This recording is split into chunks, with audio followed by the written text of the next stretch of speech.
Pessoal, tudo bem? A aula de hoje é sobre autocorrelação e viés de especificação, ok?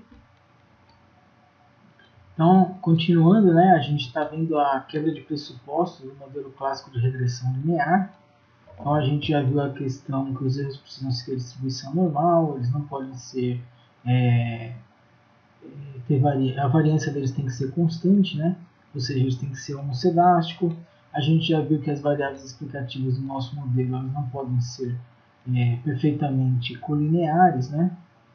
E se elas tiverem uma correlação entre elas muito elevada, isso traz problemas também. Então não pode existir o problema da multicollinearidade forte. E hoje a gente vai falar sobre dois outros pressupostos, né? Que é a questão da autocorrelação e do modelo estar bem especificado, ok?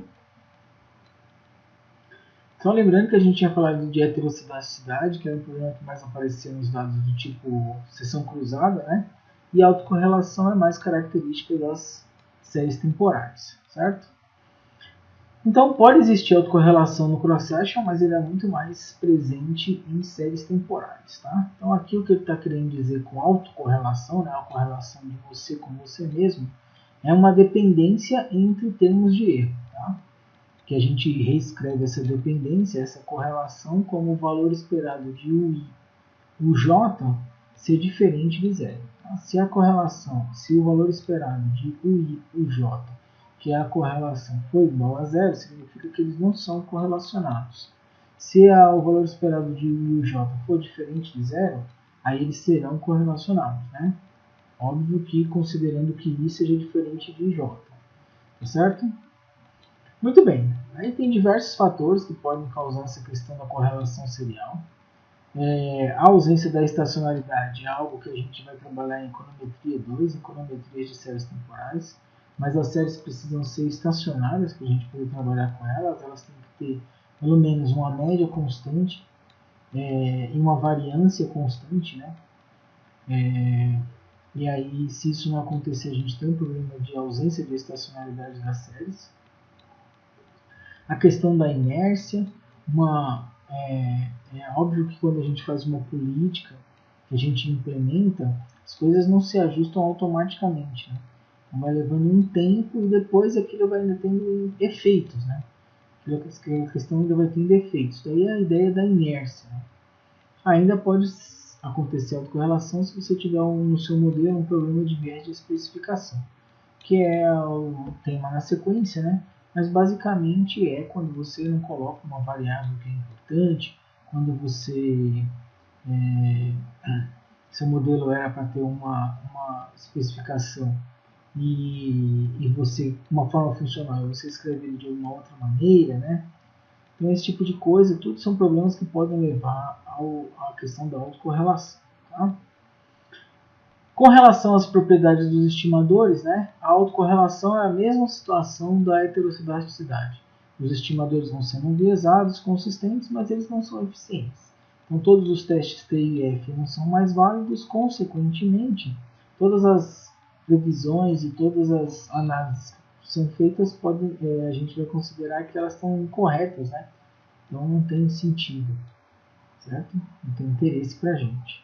A gente precisa detectar e corrigir a questão da autocorrelação. E aqui é a mesma ideia, né? Tem multi, hétero, auto, tudo você precisa saber o que é, como detecta e como corrige. Tá? Então aqui, por exemplo, aqui está uma regressão, é uma série temporal, está vendo o consumo em função da renda, da riqueza e da taxa de juros, né? Todas as variáveis medidas, consumo, renda e riqueza está em log, né? Taxa de juros já é uma taxa, né? Pode ter juros que seja zero, por exemplo, então a gente logaritmiza, certo?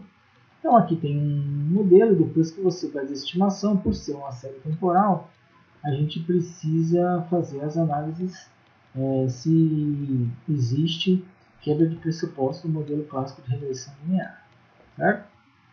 Então, por exemplo, a gente está fazendo aqui um gráfico em 3D, um gráfico mais bonito, que o R faz isso daí, né? Aí é um gráfico para tentar criar, o eixo está meio ruimzinho de ver, mas é porque quando você cola, e aí vai tentar aumentar o tamanho, não ficou legal isso daqui, tá? Mas aí é um gráfico em 3D para tentar verificar se existe algum comportamento nos gráficos, nos pontos. Né? Então, se tem alguma forma que você consiga perceber que dá uma característica a esse conjunto de dados. Né? Aparentemente aqui eles estão parecendo mais dispersos. Né? A gente não está conseguindo observar algum comportamento definido, ou seja, está crescendo, está diminuindo, tem um formato de U, ou invertido, ou qualquer coisa nesse sentido, certo? Aqui é mais para mostrar que existem diversos gráficos, métodos gráficos que você pode utilizar no software, né, no R, para tentar verificar se existe a questão da heterocidasticidade. Desculpa, a questão da autocorrelação, tá? Bom, depois de sempre dar uma primeira olhada nos gráficos é interessante, né? Mas existem os testes. Tá? O teste mais antigo e mais conhecido, mas hoje em dia talvez o menos usado, é o teste de Debye-Watson, né? O teste D de Debye-Watson. E ele tem uns problemas assim, que dificultam o uso por causa que ele é muito restrito. Né? Ele tem importantes premissas. Então a regressão precisa ter um intercepto, essa daí não tem muito problema, porque a gente já está trabalhando com regressões com intercepto. Mas o termo de erro precisa ser seguir um processo autorregressivo de primeira ordem. Como é que a gente... agora a gente não consegue identificar esse tipo de situação. Tá? Então, ele acaba restringindo muito o seu erro, o seu uso. Certo? Mas basicamente a gente sempre coloca, porque justamente ele é mais antigo, né? Mas aí então a hipótese nula do teste da Debye-Watson é igual a dos outros testes, né? Que é a ausência de autocorrelação, tá? Então a gente aprende lá no Gujarati, por exemplo, que não tem um valor crítico que leve à ausência ou rejeição que leva à rejeição ou não rejeição da hipótese nula. Mas o R ele traz um valor de prova, como vocês vão ver próximo, tá? Então aí o teste de Debye-Watson, inclusive às vezes cai muito nas provas que faz a análise do ensino superior, na parte de economia, aparece às vezes nos concursos um pouco sobre esse teste de Debye-Watson. Tá? Então o Gujarati ele mostra que o D de Debye-Watson ele pode ser aproximado nesse valor aí, 2 vezes 1 menos o ρ. Com o ρ variando de menos 1 a mais 1, e o ρ podendo ser estimado dessa forma aí. É o resíduo em função do resíduo defasado. Uma regressão nesse sentido, o valor estimado da variável, né? O t-1 vai ser esse ρ chapéu ou ρ estimado. Tá? E aí, se a gente fizer 1 menos esse ρ estimado, dado que ele varia de menos 1 a mais 1, então fica fácil mostrar que esse D eles tem que variar entre 0 e 4, né? Porque como o coeficiente de correlação, ele tem que variar de menos 1 a mais 1. Se ele for igual a 1, então 1 menos 1, 0, 2 vezes 0 é 0. Né? Tem ali o 0 menor ou igual a D, menor ou igual a 4. O 4 vem da onde? Porque o ρ também pode ser igual a menos 1. Então, 1 menos 1 é igual a 2. 2 vezes 2, 4. Então, aí, porque aqui tem um outro 4. Tá? Então, a regra prática é que o D esteja o mais próximo possível de 2. Porque se ele estiver mais próximo de 2, significa que o ρ, que é essa correlação entre o T e o T-1, está muito próximo de 0. Tá? Porque se o ρ estimado for 0, ou seja, não tem correlação entre o T e o T-1, então 1 menos 0 é 1, 2 vezes 1, 2.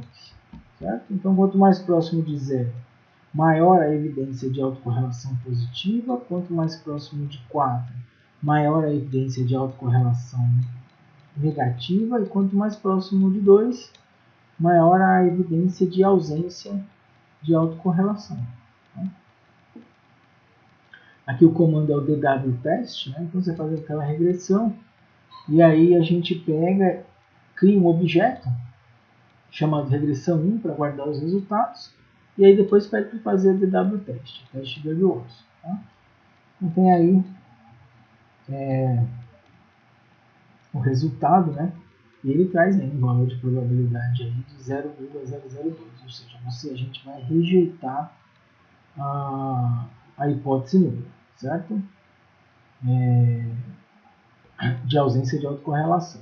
Então, existe uma autocorrelação naquela minha regressão estimada anteriormente. Tá? É isso que o teste está dizendo. Bom, agora existem outros testes, por exemplo, o teste do Brush-Godfrey.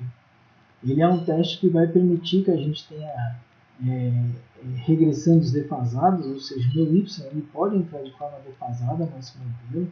Eu posso ter termos autorregressivos de ordem maior do que 1, que é extremamente restritivo, posso ter termos de modos móveis e tal. Então, suponha que o erro siga essa estrutura, né? O t em função de t-1, t-2 e assim sucessivamente, e que VT seja um erro que segue todos os pressupostos do modelo clássico de regressão linear. Tá? A hipótese nula do teste de Brush-Godfrey vai ser de que todos os Rhos, né, eles são estatisticamente igual a zero, certo? Ou seja, ele está testando ausência de autocorrelação de qualquer ordem. Tá? Dada a não observação de UT, então, já que a gente não tem UT, a gente tem o T chapéu, tá? O T estimado. Então a gente vai utilizar a estimativa dele e vai fazer essa regressão. E aí, com grandes amostras, esse teste vai seguir uma distribuição de Q quadrado, né? Com P graus de liberdade. P é o número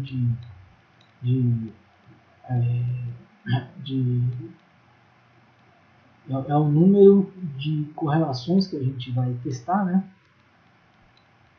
E aí o teste ele é feito, tem o R2 dessa regressão do resíduo, em função do resíduo defasado, né? E aí a gente multiplica isso por N menos P, e aí a gente tem o teste. Tá? Ele tem as características, a variância do T tem que ser homocedástica, né? E um probleminha dele, que é uma questão chata, é que a gente não tem como definir a priori essa ordem de P, certo? Esse P aqui, ó, a gente vai testar Rho1, Rho2, Rho-P. Esse Rho-P é quanto? É 3, é 4, é 2, é 1? Então isso aí a gente não tem essa informação. Tá? Então vai ter que ser um processo de tentativa e erro, usando os critérios de informação de Akaike ou de Schwartz, para tentar identificar o melhor modelo. Tá? Considerando os critérios de informação de Akaike e Schwartz, vocês vão ver que a gente tem que escolher, o modelo escolhido é aquele que tiver o menor valor do critério de informação. Tá? Não precisa olhar os dois, pode olhar um ou o outro. Certo? E aí, então, por exemplo, esse daqui é o primeiro caso. Vejam aí. Eu tenho as minhas estimativas, né? E aí eu coloquei no meu modelo, eu coloquei lag de resíduo a menos 1. Tá? Lag de resíduo a menos 1. Então, o que significa isso daí? Eu estou testando uma correlação serial de ordem igual a 1. Tá? De ordem igual a 1. Tá? É a primeira. Eu estou considerando um Rho1 apenas. Tá? E aí, então, eu tenho o valor do teste. Eu estou vendo que esse lag resíduo ele é estatisticamente significativo. Tá? E eu estou vendo que eu vou rejeitar a hipótese nula. Ou seja, rejeitar a hipótese nula está dizendo que você tem o problema de autocorrelação. Certo? Aqui, com dois lags, né? Eu tenho o lag 1 e o lag 2. O lag 2 não deu estatisticamente significativo. Aqui não está aparecendo para vocês o valor dos critérios de Akaike e Schwartz, mas eles são importantes. Né? Na aula prática a gente vai corrigir e vai mostrar isso aí para vocês. E aqui eu tenho qual que é o problema. Esse novo, o resíduo 2, ele não é estatisticamente significativo. Tá? E aí então aqui eu acabo também rejeitando a hipótese nula. Ainda fiz com 3 lags, mas também com 2 e com 3 não deu estatisticamente significativo. Né? Então, como com 2, com 3 não deu estatisticamente significativo, a gente vai ficar com qual? A gente vai ficar com 1, que ele é quem dá sempre estatisticamente significativo, certo? E aí, então, a gente pode analisar a saída aqui, o teste do Brush-Loop. Então, aqui está dizendo que o valor de probabilidade é menor do que 0,10, então eu vou rejeitar a hipótese nula. Ou seja, nosso modelo ele tem efetivamente um problema de autocorrelação. Tá? Então, verificado, como é que a gente vai corrigir? Bom, existem algumas formas de fazer isso. A primeira delas é transformar as séries, né, fazendo uma diferença. Se a gente souber o valor de ρ, né, a gente pode fazer uma outra transformação generalizada, né, yt menos ρ chapéu yt menos 1, né, para obter o ρ chapéu a gente usa 1 menos d sobre 2, né, o d do W Robson, mas são mais complicados de fazer. Tá? O que normalmente é feito é aplicar um método de correção de erros padrões, ou seja, o de erros padrão até o mais correto, né? Que é fazer uma calcular erro padrão robusto, certo? Calcular erro padrão robusto. Certo? E aí para isso a gente tem essas duas possibilidades. A gente pode fazer um coef teste, né? Coloca lá o regressão 1, e a matriz de variância e covariância a gente pode utilizar NIWEST ou HAC. Tá? Tem duas possibilidades. As diferenças são pequenas entre os. Vejam que as estimativas é óbvio que elas não mudam, mas são sempre as mesmas. Né? Os erros é que diminuem, que diferem um pouquinho, né? Consequentemente o valor de t difere um pouquinho e vai impactar na significância. Aqui nos dois casos deu tudo estatisticamente significativo, porque tudo era muito significativo. Tá? Agora, na prática, você pode escolher o NIWEST ou HAC para calcular o erro padrão robusto e resolver o problema da autocorrelação que tenha no seu modelo. Ok? Então, muito bem. Então, a autocorrelação é essa parte aí. Em relação ao viés de especificação, podem ter duas formas principais. Né? Você omitir uma variável relevante, é um problema isso daí, né? Ou você colocar uma variável que é irrelevante. Não é possível isso. Tá? Se você tira uma variável que é relevante, por exemplo, você vai estimar uma equação de demanda e tira o preço fora, quais são as consequências? Se a variável que você tirou for correlacionada com alguma que está no modelo, então os seus betas vão ser tendenciosos e inconsistentes, ou seja, não servem para nada. Tá? Se tiver correlação, seu intercepto vai estar com problema. A variância do erro vai estar calculada incorretamente. Os intervalos de confiança, erro, teste de hipótese, tudo calculado errado. Ou seja, é uma tragédia você retirar uma variável relevante do seu modelo. Tá? Se você colocar uma variável que é irrelevante, aí você vai perder eficiência. Tá? Então os erros vão ser maiores do que os parâmetros do modelo verdadeiro. Tá? Então, no final das contas, é muito pior você, né, não tem nem comparação, é muito pior você omitir uma variável relevante do que você colocar uma variável que seja irrelevante. Tá? Então, aí é dar uma olhada nessa situação, né, como detecta. Então, o teste reset de Ramsey é uma das possibilidades para verificar isso. Ele tem dado bons resultados para verificar. Né? Ele é um teste geral, funciona tanto para a forma funcional como correta, que é o caso de você tinha que ter estimado uma função cúbica e estimou linear, por exemplo. Ou você incluir ou excluir variáveis que são relevantes ou irrelevantes. Tá? Então, a hipótese nula vai ser que o modelo está bem especificado, certo? E aí se faz a análise. Agora, o resultado vai te dizer se o seu modelo está ou não está bem especificado, mas ele não vai te dizer por que ele não está bem especificado, por exemplo, sabe? Ele não vai dizer se o problema é na forma funcional, se é porque você retirou uma variável relevante, etc. Certo? Então tem que ir fazendo essas observações aí. Então considere um modelo de regressão múltipla, né? Y é igual a beta 0 mais beta 1 x1 mais beta k xk mais o termo de erro. Tá?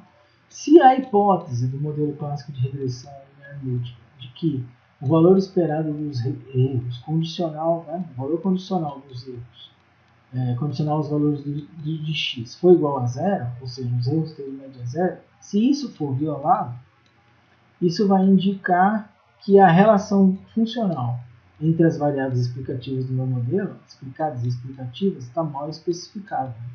O Woodard deixou isso bem claro no livro dele lá na página 90, essa edição de 2018. Então, o que o teste reset faz? Ele vai adicionar polinômios, né? Nessa regressão que tem aí em cima, ele vai adicionar polinômios, tá? Dos y estimados. O y ali, ele vai entrar ali como y chapéu no modelo, tá? O y ali vai gerar o y chapéu, e esse y chapéu, que são os valores estimados de y, eles vão entrar como variável explicativa nesse modelo aí. Não faz muito sentido, né? A gente não está muito preocupado, a gente não tem preocupação nenhuma com a interpretação desses betas que vão ser inseridos, né? Esses y estimados. A gente só quer saber se eles são significativos ou não, certo? Então é adicionar esses polinômios e verificar se são significativos. Tá? Se eles forem, então tem um problema de especificação. Tá? Então, precisa saber se essas funções que vai ser colocadas vai ser uma quadrática, se vai ser uma cúbica. Tá? Então aqui, por exemplo, a gente colocou com uma quadrática. Tá? Power igual a 2 indica que a gente está colocando o y chapéu aqui no modelo. Tá? O y chapéu ao quadrado, na verdade. Né? E aí, então, tem aí o teste reset, tá aí o resultado, e ele vai dar, o valor foi 6.8, mas o valor de probabilidade ele dá muito pequenininho, né? Menor do que 0,10, então eu vou rejeitar a hipótese nula, tá? Então o teste reset de Ramsey, ele vai ser usado para analisar mais especificação do modelo, certo? Então aí o que ele está dizendo no meu caso? Que eu rejeitei a hipótese nula é de que o modelo está bem especificado, então se eu rejeitei isso, então significa que o meu modelo não está bem especificado. Tá? Então eu preciso voltar lá e fazer as substituições ali para melhorar. Né? Então eu posso inserir uma outra variável, retirar alguma que não seja relevante, né? Óbvio, né? Inserir outra variável, ver se é uma questão de forma funcional, eu vou ter que fazer outras estimativas e fazer novos testes até encontrar um que você não rejeita a hipótese. Ok, pessoal? Então essa é a aula de autocorrelação em vez de especificação. Então a gente vai ver em breve, na próxima aula a gente vai ver a questão da aula prática. Tá? É isso. Um abraço.